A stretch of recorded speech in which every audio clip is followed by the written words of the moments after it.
Kalau misalnya kita kaitkan dengan zaman sekarang, pastinya gengsi ya, kita mau berbuat baik sama musuh. Pertama-tama itu menerima diri. Menerima diri ya. Nah, kalau kita sudah bisa menerima diri kita bisa berdamai dengan.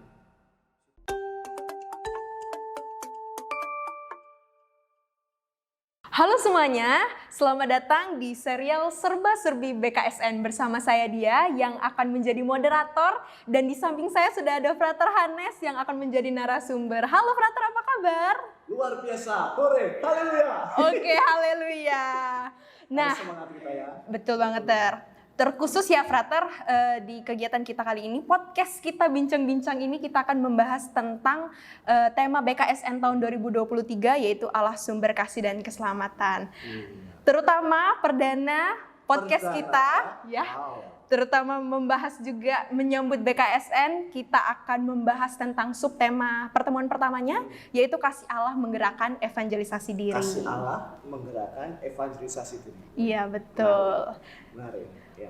Untuk membuka perbincangan kita mungkin bisa dijelaskan dulu nih kepada para pendengar ya, apa sih evangelisasi secara sederhananya? Secara sederhana, evangelisasi itu berasal dari kata evangelion. Evangelion sendiri artinya adalah kabar sukacita, Injil. Itulah kabar sukacita Injil. Maka evangelisasi berarti kegiatan untuk mewartakan kabar sukacita itu kepada orang-orang yang kita jumpai setiap hari. Tidak melulu kepada orang yang belum mengenal Kristus, yang belum mengenal Injil, tidak, tetapi dalam kehidupan sehari-hari kita sebagai orang Kristen. Itu evangelisasi. Iya, jadi evangelisasi itu kegiatan mewartakan Injil kepada semua orang yang kita temui ya, gitu ya Ya, kabar sukacita. Mungkin kita langsung masuk saja ya ya. Terkait karena bacaan pertemuan pertama ini dari kitab Yunus. Nah, langsung kita membahas tentang kisah dari Nabi Yunus ini, di mana Nabi Yunus ini menggambarkan seorang nabi yang menerima firman Tuhan. Nah, menurut Frater nih, bagaimana sih cara kita bisa melihat penerimaan firman ini menjadi relevan dalam konteks evangelisasi diri? Pertama kita perlu memahami konteks pertemuan kita ini, bahwa kita tidak mau membahas, mengulas dengan tuntas bacaan BKSN pertemuan itu. Kita hanya sekedar menyimpulkan saja. Kita mau mengingatkan kepada umat sekalian pada tema-tema, pada poin-poin tertentu dalam pertemuan ini. Jadi hanya menyimpulkan saja.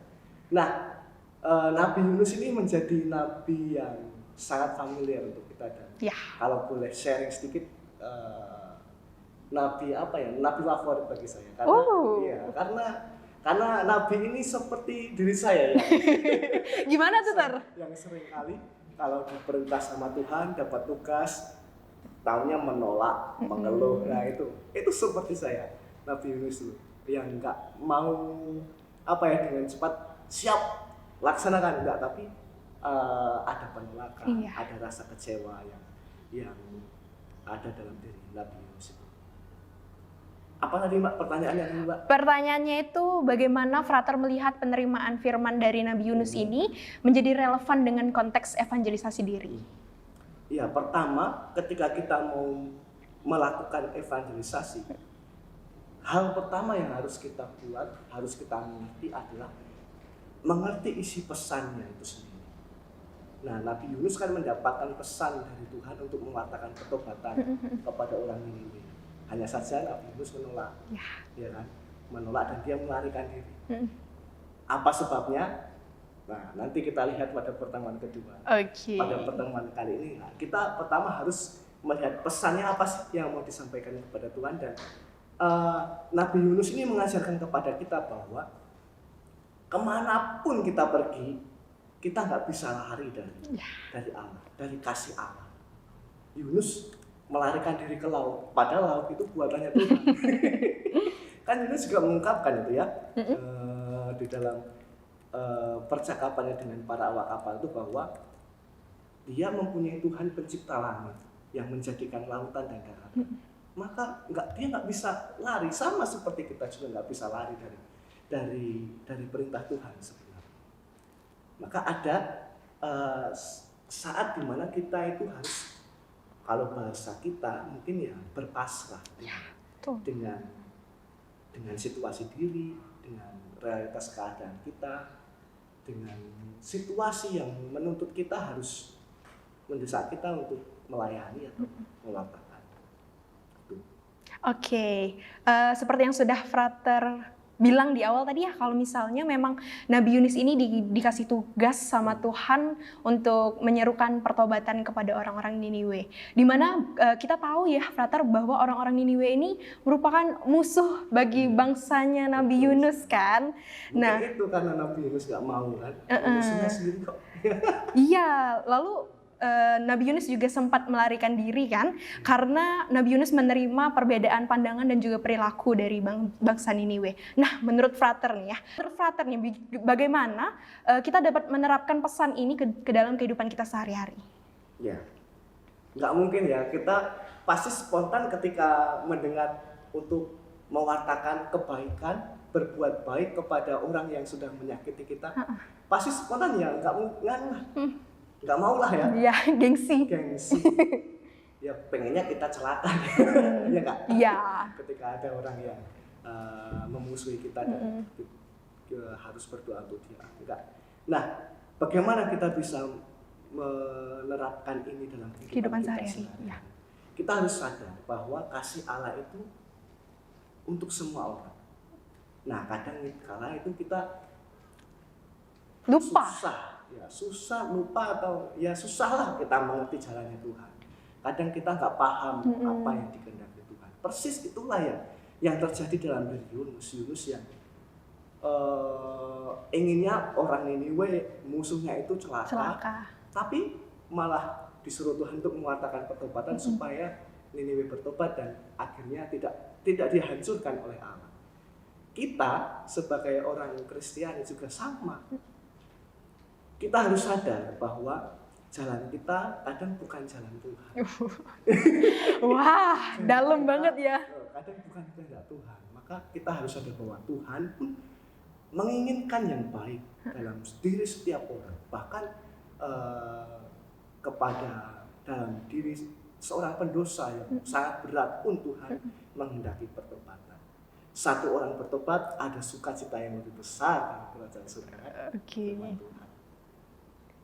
Intinya itu, kita harus menyadari bahwa cinta Tuhan itu untuk semua orang, bukan hanya untuk diri kita sendiri, termasuk untuk musuh-musuh kita. Oke, berarti intinya tuh kita harus sadar ya kalau misalnya cinta Tuhan untuk semua orang, bahkan untuk musuh kita juga, dan jalan Tuhan itu biasanya di luar ekspektasi kita, gitu ya ya. Tuhan banyak menyediakan kejutan-kejutan. Oke mungkin untuk menutup podcast kita nih memang singkat banget ya. Boleh deh Frater kasih pesan untuk ke para pendengar kita terkait dengan konteks evangelisasi ini. Kayak orang kudus aja pesan. Tapi intinya ketika kita bagaimana kita bisa mengevangelisasi, melakukan evangelisasi, pertama-tama kita belajar dari Yunus ini, bagaimana kita pertama-tama itu menerima diri. Nah, kalau kita sudah bisa menerima diri kita bisa berdamai dengan situasi yang ada dalam diri kita, termasuk masa lalu kita. Pasti kita bisa melakukan evangelisasi. Bohong, kita pelayanan. Tapi kalau kita nggak beres dengan diri kita, pasti nanti ada sedikit kecewa. Tapi ketika kita sudah beres dengan diri kita, apapun yang terjadi, kita bisa menampilkan diri sebagai orang yang sukacita, yang bersukacita, dan kita bisa lebih total untuk juga memperhatikan, menyapa orang lain yang ada di sekitar kita. Itu Mbak Dia. Oke, cukup Frater? Cukup ya. Oke. Singkat saja ya. Kalau mau lebih panjang, tunggu serial berikutnya, seperti itu ya. Dan pertemuan ini tentu tidak menggantikan sharing pendalaman kitab suci di lingkungan. Hanya sedikit mencuplik kesimpulan supaya kita tidak lupa. Iya betul, kita di sini hanya bertugasnya menyimpulkan dan menegaskan seperti itu ya. Kita bisa ya. Ya. Oke, mungkin terima kasih Frater Hannes atas waktu, Terima kasih. wawasan dan juga sharing inspirasi yang sungguh luar biasa yang sudah diberikan. Saya berharap juga sharing kita ini, diskusi kita bisa memberikan lebih banyak pemahaman ya kepada para pendengar terkait dengan kasih Allah yang menggerakkan evangelisasi diri. Lalu saya juga mengajak kita untuk tetap terus merenungkan pesan ini dan merealisasikannya di kehidupan sehari-hari. Semangat. Oke, terima kasih telah bergabung di serial Serba Serbi BKSN. Sampai jumpa di serial berikutnya. Bye-bye!